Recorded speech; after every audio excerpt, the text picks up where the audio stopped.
E aí, pessoal, e vamos falar de um domingo completamente diferente. Teve futebol, teve decisão, teve repercussão.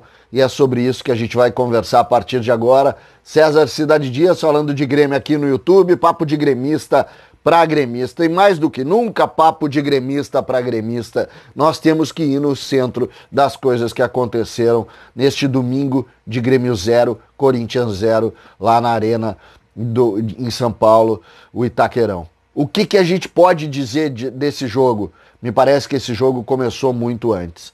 Renato Portaluppi falou na coletiva, e claro, o incomodado com alguns jornalistas, que decidiu na sexta-feira que o Grêmio jogaria com titulares. Renato, essa questão, é evidente que a decisão pode ser sexta, pode ser domingo, pode ser sábado, não interessa quando. O fato é que ali o Grêmio tem que ser elogiado. Por quê? Porque o Grêmio finalmente decidiu colocar os melhores jogadores nos jogos, sobretudo que antecedem decisões das Copas. E essa é uma mudança no plano do Grêmio original. O Grêmio nunca fez isso. O Grêmio sempre fazia opção por jogar as Copas e não colocava os principais jogadores nos jogos que antecediam o jogo das Copas. Ponto. Isso é prático. Isso não é discurso vazio, isso não é nada nesse sentido. Isso é prático. E o Grêmio mudou nesse aspecto. E isso a gente aplaude de pé, porque o torcedor pedia por isso. O torcedor berrava, por favor, vamos encarar o brasileiro com a seriedade que o brasileiro merece. Por quê? Porque nós podemos ganhar. E isso o Grêmio disse ontem. A divulgação da escalação, uma hora antes do jogo, deixou evidente que o Grêmio mudou o seu plano. O Grêmio pensou o Campeonato Brasileiro finalmente como protagonista, como prioridade. E faz isso de maneira correta e a gente aplaude muito. Mas veio o jogo. E o Grêmio começou muito bem a partida. O Grêmio pressiona, o Grêmio teve domínio da bola, o Grêmio botou o Corinthians dentro do campo dele, o Grêmio criou oportunidades até a expulsão do jogador do Corinthians, aquele lance com o Matheus Henrique, lá uma bela jogada inclusive do Matheus Henrique, acabou inclusive valendo muitos pontos na sua canela. Agora, ali o Grêmio ganhou e começou a perder o jogo, ou no caso não venceu o jogo pela sua própria ansiedade. O time do Grêmio ficou ansioso porque viu a oportunidade de vencer. E isso também, me desculpem todas as opiniões, isso também passa por esse discurso do Grêmio. Em outros tempos, o Grêmio, aquele resultado seria um bom resultado. Mas o Grêmio viu ali a oportunidade de fazer 3 pontos e mais do que isso. Olhem a tabela. Grudar nas lideranças, grudar nos principais times. O Grêmio hoje está a 5 pontos do Atlético, que é o líder. 5 pontos, com um jogo a menos.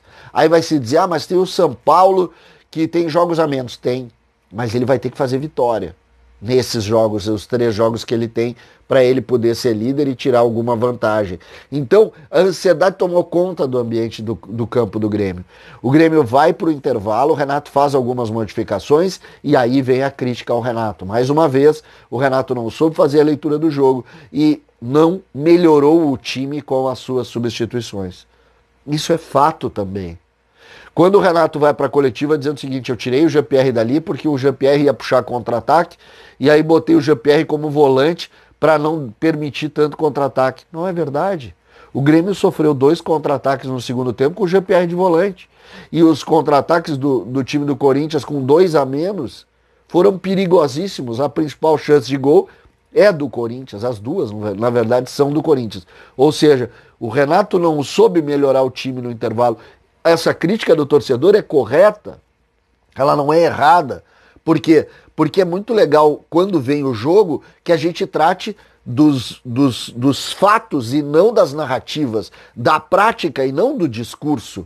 E a prática daquele jogo foi um Grêmio muito bem montado para começar a partida com Darlan, Matheus Henrique, Jean-Pierre, PP, que é o quarteto que manda. Uma ótima notícia também, o Grêmio botou o Rodrigues e não botou o David Braz. Parabéns, Renato. O Grêmio faz a opção pelos meninos, abre mão desses figurões que não dão resposta, ou melhor, que dão respostas não tão boas como dão os meninos, e o Grêmio vai e encara esse enfrentamento de forma muito correta. Agora, quando foi mexer nas pecinhas do jogo de xadrez, mexeu mal, porque o Grêmio não melhorou.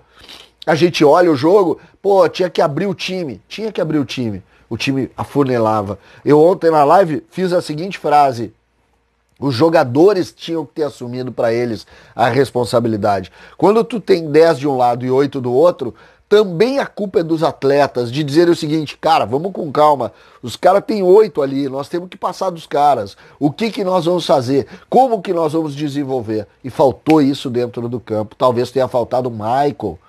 Sim, talvez tenha faltado ali uma maior experiência pro Jean-Pierre pegar para ele e dizer: dá aqui que eu vou organizar isso aqui e nós vamos ganhar o jogo. O Grêmio acabou não chutando uma bola no gol no segundo tempo com 2 jogadores a mais. O goleiro do Corinthians fez uma defesa em todo o jogo, lá no início do jogo, quando ainda estava 11 contra 11. Isso é fato. Isso não é narrativa, isso não é crítica, isso é fato.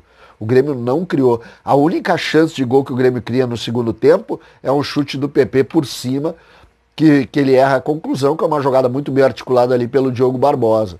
Então, essa situação a gente tem que avaliar. E aí vem as coletivas. Em cima das coletivas, a gente avança ainda mais. Eu gostei muito da frase do Paulo Luz, que fala: estamos frustrados. Acho que essa é a frase perfeita. Estamos frustrados. Quando a gente fala de ansiedade, o Renato disse: o time ficou ansioso. O Renato tá certo, o time ficou ansioso. Agora, quando o Renato parte para agredir as perguntas, como fez mais uma vez, o Renato nada mais faz do que indicar que aquela frustração saiu um pouco do campo da racionalidade. Por quê? Porque a racionalidade ali indicaria o quê? Cara, nós não tivemos competência para ganhar, ponto. Vamos para outra. O Campeonato Brasileiro está aberto. Eu continuo achando, e faço questão de vir aqui falar para vocês isso, que a melhor notícia do domingo, ela foi a escalação. Foi o fato do Grêmio ter ensinado um novo caminho para ele mesmo. O Grêmio indicava isso. Quais são as principais críticas que os torcedores fizeram ao Renato? Essa forma diferente de olhar o Campeonato Brasileiro. Essa é a crítica. Quando botava Robinho, quando botava Tassiano. O Grêmio entrou no meio-campo contra o Santos, que é a última derrota do Grêmio, com Lucas Silva, Tassiano e Robinho. As pessoas esquecem disso. Ontem o Grêmio entrou com o Darlan, Matheus Henrique e Jean-Pierre, que é o que o torcedor pedia. O torcedor berrava por isso. Então essa diferença faz com que a gente aplauda a atitude do Grêmio ontem. Mas não precisa agredir. Não precisa agredir. Porque quando agride o que foi visto antes, contestando o fato do Grêmio não jogar ou jogar com reservas em outros jogos do Brasileiro, está contestando a torcida. Não está contestando o jornalista. Está contestando a torcida, que todo mundo dizia isso. Ontem, por exemplo, mais uma vez, teve muito fora Renato no final do jogo. Que eu discordo, vocês sabem disso. Eu discordo, para mim não passa por isso. Agora, passa por essa forma de entender. O jogo tem bons momentos? Tem. Tem maus momentos? Tem. Ponto. Não tem vitoriosos e derrotados. Não existe isso. Existe um Grêmio que enfrentou, que podia ter vencido. Ponto. Nós, torcedores, ficamos todo o tempo pensando: puta, dava. Não deu. Beleza, ninguém deixou de ser gremista por causa disso e ninguém procura culpado por causa disso. O que a gente consegue compreender é que naquele episódio ali, a gente acabou sendo incompetente no segundo tempo. Só não viu quem não quer ver. A gente foi incompetente. Por quê? Porque com 2 a mais tem que ganhar o jogo. Jogou 40 minutos com 2 a mais. Jogou 70 minutos com 1 a mais. Então, são situações que a gente precisaria ter resolvido, mas não resolveu. Mas me parece que o domingo, e eu falo em boas e más notícias, a grande notícia é de que o Grêmio vai encarar o Campeonato Brasileiro. E eu já tenho dito isso há algum tempo, quem me escuta aqui sabe disso. Eu acho que dá. Eu acho que o Campeonato Brasileiro pode ser vencido pelo Grêmio. Eu acredito nisso. E acho que esse é o ponto que a gente tem que tocar. O Grêmio pode ganhar esse campeonato. Esse é o ponto. O Grêmio pode ganhar. E ontem deu mais um indicativo de que pode ganhar. O Grêmio tem apenas 3 derrotas no Campeonato Brasileiro. Contra esse time do Corinthians, nós perdemos 4 pontos, porque os 2 jogos nós merecemos ter vencido. Ontem, e também o jogo aqui em Porto Alegre, que o Diego Souza errou um pênalti.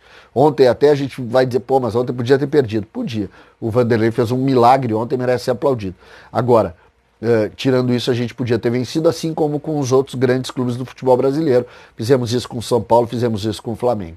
Agora, vira a chave e vamos jogar Libertadores. Nós vamos passar a falar sobre isso a partir de hoje. Mas era preciso dizer que a grande notícia de domingo é o fato do Grêmio encarar na prática, não no discurso, que quer ganhar o Campeonato Brasileiro. E agora vamos jogar Libertadores, eu acredito também que a gente vai fazer um bom jogo lá. César Cidade Dias falando de Grêmio aqui no YouTube.